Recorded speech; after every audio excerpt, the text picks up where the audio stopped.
ധർമ്മസ്ഥല കൊലപാതക പരമ്പരയിൽ പുതിയ വെളിപ്പെടുത്തൽ. ഭൂമി തട്ടിയെടുക്കാനായി മലയാളിയെ കൊലപ്പെടുത്തി. ഭൂമി തട്ടിയെടുക്കാൻ പിതാവ് KJ ജോയിയെ ഒരു സംഘം കൊലപ്പെടുത്തിയെന്ന് മകൻ കേരള വിഷൻ ന്യൂസിനോട് പറഞ്ഞു. ഭീഷണിയെ തുടർന്ന് കുടുംബത്തിന് ധർമ്മസ്ഥലയിൽ നിന്ന് പലായനം ചെയ്യേണ്ടി വന്നു എന്നും മകൻ. Kerala vision news exclusive. ഞാനിപ്പോഴുള്ളത് കർണാടക ധർമ്മസ്ഥലയിലാണ്. ഭൂമിക്ക് വേണ്ടി ഒരു മനുഷ്യനെ മൃഗീയമായി കൊലപ്പെടുത്തുക, അതിനുശേഷം അദ്ദേഹത്തിന്റെ കയ്യിലുള്ള 20 ഏക്കറോളം സ്ഥലം കരസ്ഥമാക്കുക. ഒരു മലയാളി അയാളുടെ ദുരനുഭവം കേരള വിഷൻ ന്യൂസിലൂടെ പുറത്തറിയിക്കുകയാണ്. എന്നോടൊപ്പം അതിക്രൂരമായി കൊല്ലപ്പെട്ട KJ ജോയിയുടെ മകൻ അനീഷ് ഒപ്പം ചേരുന്നു. അനീഷ്, ഈ വളരെ ഞെട്ടിപ്പിക്കുന്ന ഒരു സംഭവമാണ് ധർമ്മസ്ഥലയിൽ നിന്ന് നമ്മൾ കഴിഞ്ഞ ദിവസങ്ങളിലെല്ലാം റിപ്പോർട്ട് ചെയ്തത്. എന്താണ് സത്യത്തിൽ അന്ന് സംഭവിച്ചത്? എൻ്റെ പേര് അനീഷ്. ഞാൻ ജനിച്ചു വളർന്നതും പഠിച്ചതും എല്ലാം ധർമ്മസ്ഥലത്ത് തന്നെയാണ്.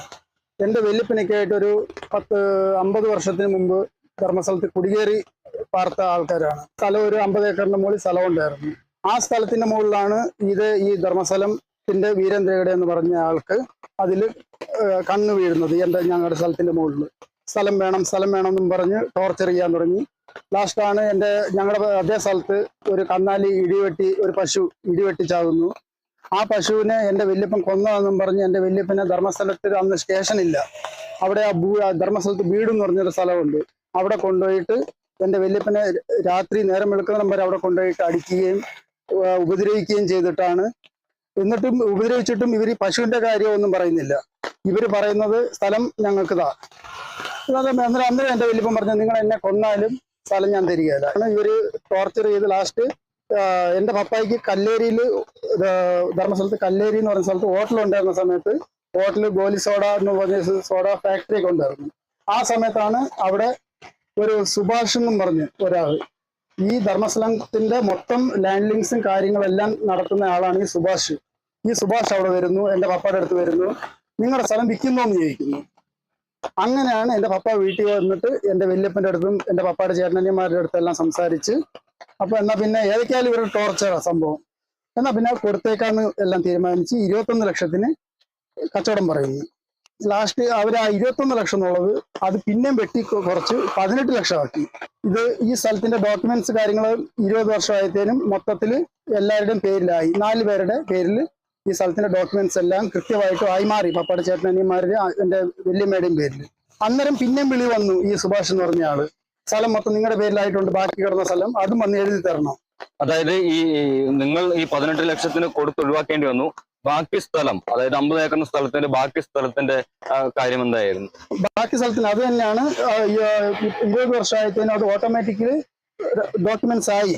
എൻ്റെ പപ്പയുടെ ചേട്ടനിയന്മാരുടെ പേരിൽ ഡോക്യുമെന്റ്സ് ആയി. ഓട്ടോമാറ്റിക്കലി അത് ഗവൺമെന്റിൽ നിന്ന് ആയി വരും. അത് എല്ലാം ആയി വന്നു.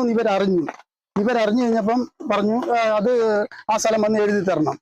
അത് ആ സ്ഥലം കൂടെ ബാക്കിയുള്ള സ്ഥലം കൂടെ എഴുതി തരണം.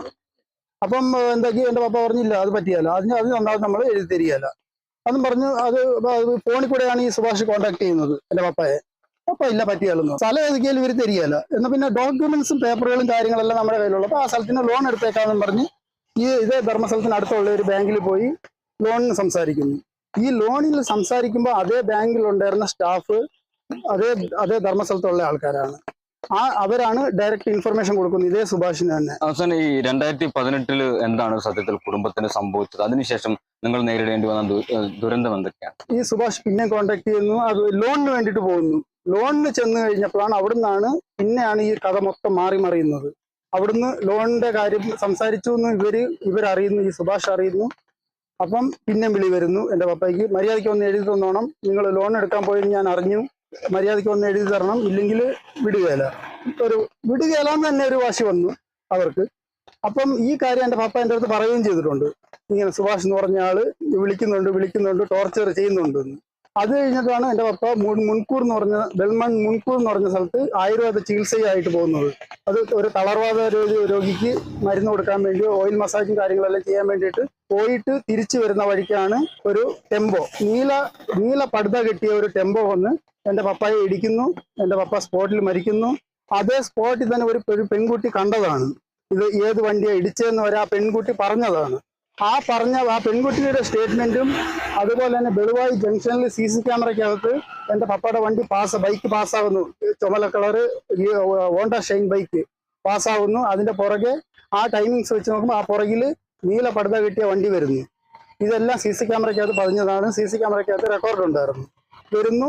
അത് കൃത്യമായിട്ടും പോലീസുകാർക്കും മൂടുപത്ര സ്റ്റേഷനിലെ എല്ലാ പോലീസുകാർക്കും എല്ലാ അവിടെ ഉണ്ടായിരുന്ന SIക്ക് CIക്ക് എല്ലാവർക്കും അറിയാവുന്ന സംഭവമായിരുന്നു. ഈ വണ്ടി 2 ദിവസം കൊണ്ടുപോയി, ഈ പപ്പായ ഇടിച്ച വണ്ടി 2 ദിവസം സ്റ്റേഷനിൽ കൊണ്ടുപോയി വെച്ചു ഇവര്. എന്നിട്ടാണ് ഇവർ വണ്ടി വിട്ട് അവിടുന്ന് തിരിച്ച് വിട്ടയക്കുന്നത്. അതിനുശേഷം കേസ് അന്വേഷണം എന്തായി? പിതാവിന്റെ മരണവുമായി ബന്ധപ്പെട്ട് എന്ത് നടപടിയാണ് പോലീസ് സ്വീകരിച്ചത്?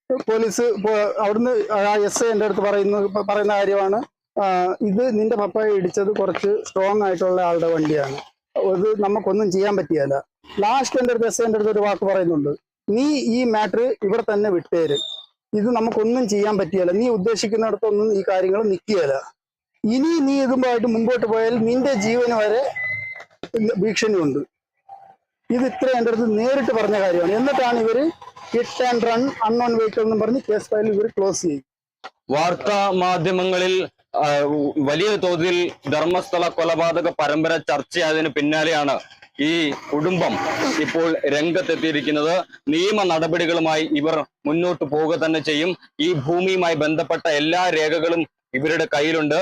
ഒരു മനുഷ്യായുസ് മുഴുവൻ കഷ്ടപ്പെട്ടുണ്ടാക്കിയതാണ് ഇത്തരത്തിൽ ഒരു പ്രബല കുടുംബം കരസ്ഥമാക്കിയിട്ടുള്ളതെന്നാണ് ഇവരുടെ ആരോപണം. എന്തായാലും ഹൈക്കോടതിയെ സമീപിക്കാൻ ഒരുങ്ങുകയാണ് അനീഷും കുടുംബവും.